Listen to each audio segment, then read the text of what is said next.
In Brightmoor, Detroit, Tess arrives at the house she booked online. The instructions say she'll find the keys inside the lockbox, but when she opens it she finds it empty. She immediately calls the booking agent for help, only to be sent to voicemail. After leaving a message and ignoring several calls from her ex, she notices that the lights inside the house are on. Tess rings the bell, and to her shock, Keith opens the door. He explains that he's currently renting the house, and they realize that the agent accidentally double-booked the place. Since it's raining pretty heavily, Keith tells Tess to come in. Then Keith shows Tess his booking confirmation to prove he's telling the truth. Tess calls the nearest hotel to try to get a room, but unfortunately it's already fully booked tonight. Keith overhears this and points out there's a medical convention in town, so he doesn't think there'll be rooms anywhere. He convinces her to share the house for the night and even lets her have the bed because he can sleep on the couch. In the bedroom, Tess finds Keith's wallet, so she takes a picture of his ID before giving it to him. After taking a shower, she returns to the living room and discovers Keith waiting for her with wine. Tess turns down the drink but agrees to chat for a while.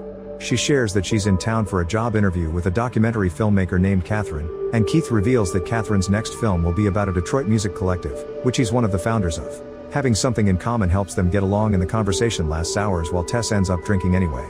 In the middle of the night, Tess is awakened by the door creaking. Suddenly she hears a screech and discovers that the bedroom door is open. Keith is having a nightmare on the couch, so he's the one making weird noises. Tess comes closer and shakes his arm, calling his name. At first nothing happens, however when she tries again, he's startled awake and she screams in shock. Tess asks him if he opened her door, but he swears he didn't. Then Tess goes back to the bedroom and makes sure to lock the door before going to bed. The next morning Tess wakes up to find a note from Keith saying he had to go out, but he wishes her good luck. On her way out, she leaves the key in the lockbox. Now that there's sunlight, Tess is surprised to notice that every house in the neighborhood is in ruins except for the one she rented. In the city, she meets with Catherine in a cafe for the interview. When Tess tells her where she's staying, Catherine thinks it's crazy and warns her that it isn't a good neighborhood. Moments later Tess returns to the house and sees a homeless man named Andre trying to get her attention. As he starts running toward her, she rushes to the lockbox to get the key and manages to get inside right before the guy catches up to her. He pounds on the door and tells her to come out, ignoring her when she asks him to leave. While keeping an eye on the window, Tess tries to call the police but they tell her they don't have available units now. Afterward Tess goes to the bathroom only to notice there's no toilet paper. She searches every room in the house but she can't find it anywhere, so she decides to check the basement. Tess finally finds the paper there and quickly grabs a roll. However, when she tries to leave she discovers that the door has closed and locked itself. She can't open it no matter how hard she shakes it, and she can't call for help because she left her phone upstairs. Tess has the main key, so when Keith returns he won't be able to come in. There's also a window that she can't open. While looking around for something she can use to open the door, Tess discovers a rope coming out of a hole in the wall. When she pulls it, a secret door opens. It's very dark inside, so she decides to ignore it. Hours later, Tess gets tired of waiting, so she grabs a mirror and reflects the basement light into the mysterious room. Now she can see a short corridor, so she crosses it and finds another door. She opens it and turns on the light, which reveals an old mattress, a bucket, a camera, and a bloody handprint on the wall. Tess is so horrified that she rushes back to the basement. Suddenly someone pounds on the main door, so Tess looks out the window to confirm that Keith has finally returned. She pounds on the window until he hears her and he manages to open it from the outside, so she can pass him the key. Seconds later they're both in the house and Tess tells him about the mysterious room. Keith doesn't think it's weird because basements are supposed to have junk, but Tess wants to leave.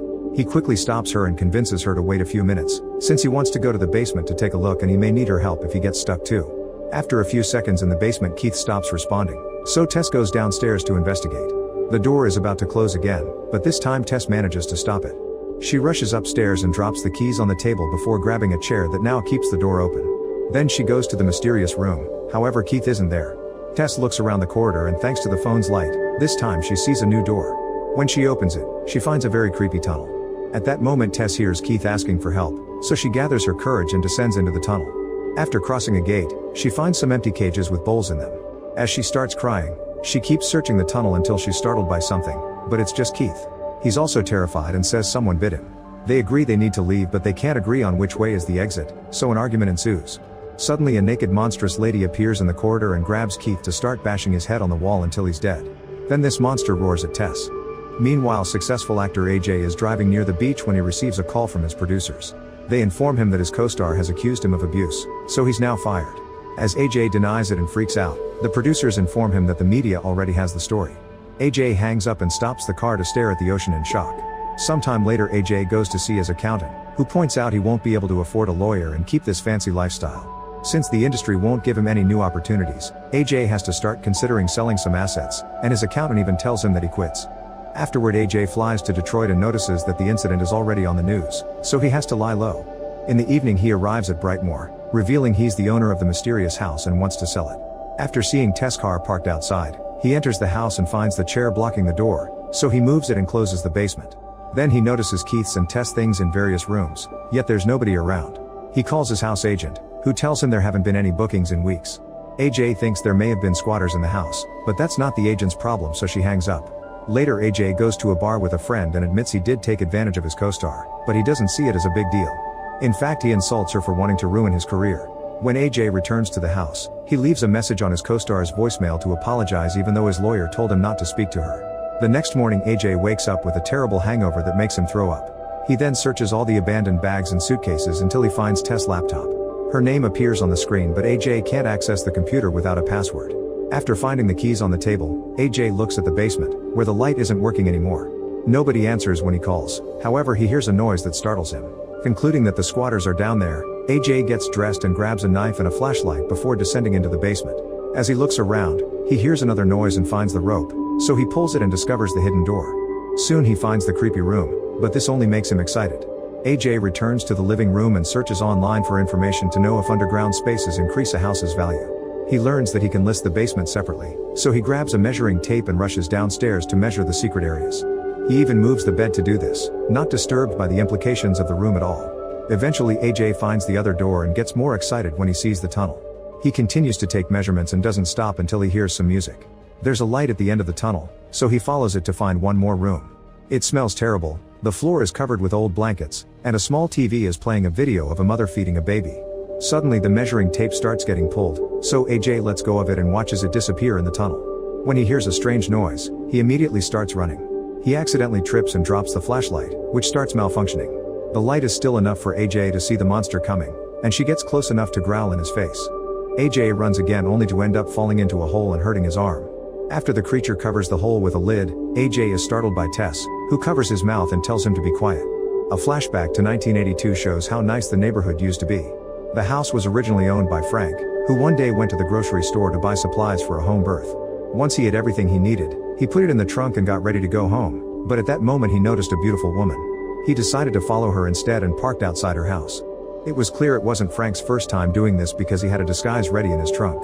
He pretended to be an electrician and knocked on the woman's house, saying he was checking every house in the neighborhood because there had been some outages. The woman let him in and Frank sneaked into the bathroom, where he unlocked the window. On his way home, Frank was approached by his neighbor, who told him he was selling his house because the neighborhood was going to hell. After announcing that he'd never move, Frank took all the supplies to the basement, where a woman's screams could be heard. In the present, Tess tells AJ to stay calm to avoid upsetting the creature. At that moment the monster appears and offers them a baby bottle. Tess drinks from it without hesitation and asks AJ to do the same because the creature wants them to be her baby. However, AJ refuses, so the monster descends into the hole too. She gently pets Tess' head and calls her baby, but she growls at AJ as she grabs his neck. Suddenly the creature drags AJ out of the hole and takes him to the TV room, where she forces him to drink her milk while following the video on the screen. Since the creature left the lid open, Tess grabs AJ's flashlight and jumps until she manages to get out of the hole. As she advances through the tunnel, she accidentally steps on the tape and the noise alerts the monster. Tess runs as fast as possible and returns to the basement, but unfortunately the door is locked and kicking won't open it. Then she decides to break the window and crawl out of the building, which is taking her too long. Luckily Andre shows up to help her get out right before the creature could grab her. Andre tells Tess that he knows about the monster and that she should leave without AJ, warning her that there's something even worse in the house. Tess insists she has to help AJ, but Andre explains that the creature can come out at night and will attack Tess if she sees her. In the basement, AJ leaves the TV room and searches the tunnels with the light from his phone. Eventually he finds a bell connected to a power line, so he follows it until he finds another door. The creature soon comes after him, but she quickly leaves when she sees him standing by that particular door. Then AJ enters this new room, which is full of trash but also clothes, furniture, and another TV. On a bed, AJ is startled to find an elderly Frank, who makes some gestures to ask for water. AJ hands him the bottle but can't understand the next gesture, so he just brings the night table closer to the bed. Then AJ keeps looking around and finds a bunch of old VHS tapes. He watches them and discovers they're recordings of all the women Frank abused in that basement. A horrified AJ starts yelling at Frank, who pulls out a gun from the night table and self-deletes. Meanwhile Tess leaves town and goes to the nearest gas station, where he borrows a phone to call 911. When the police arrive, she takes them to the house and tells them what happened. However, the cops don't believe her and refuse to break into a locked house without a warrant, so they leave. A desperate Tess breaks a living room window to get back in the house and grab her keys. When she gets in her car, the monster comes out of the building growling, so Tess speeds up and repeatedly rams her into the wall until the creature passes out. As Tess heads back inside, AJ grabs the gun and leaves the room. He's startled by something in the tunnel and opens fire, only to discover he shot Tess in the hip. AJ immediately carries her out of the house and they notice that the creature is gone. Since AJ lost his keys in the tunnels, the duo runs away until they find Andre, who brings them to his hideout and shares the story. Frank was a serial abuser who never left the neighborhood and took all his victims to the basement to impregnate them. Then he started to impregnate the babies too, creating a copy of a copy of a copy. The creature is the result of all this inbreeding. She was born in the basement and has been living there for 40 years. AJ is desperate to help Tess because he wants to prove he isn't a bad guy and wishes to fix things with every person he's hurt. However, Andre wants them to stay hidden until sunrise, saying they're safe there because the monster has never entered his hideout. Suddenly the creature bursts into the room and captures Andre. She rips his arm off and proceeds to beat him to death with it. Tess and AJ immediately run away, but they can't jump over the fence because of the barbed wire. They climb the stairs of a water tower and when they reach the top, AJ pulls out the gun. However, he accidentally drops it, so he decides that Tess will be his distraction while he escapes. When the creature reaches the top too, AJ grabs Tess by the hair and throws her off the tower, telling the monster to get her baby. The creature immediately jumps too and she's the last thing Tess sees. After a few seconds, AJ looks down and sees the bodies on the ground. He comes downstairs and finally finds the hole in the fence, so he can get out. He picks up his gun and takes a closer look at the bodies, only to discover that Tess is alive. It turns out the creature acted as a shield and cushioned her landing. AJ apologizes to Tess for his betrayal, saying he panicked. When he helps Tess move, the creature wakes up and captures him, pressing her thumbs into his eyes before splitting his head in two. Afterward, the monster makes some sad noises because she sees Tess' wound but can't help her. Tess picks up the gun and points it at the creature, who responds by calling her baby and touching her forehead. Tess still shoots her in the head to kill her and finally gets to leave. Make sure to subscribe and turn on notifications so you can watch more videos like this. Thanks for watching.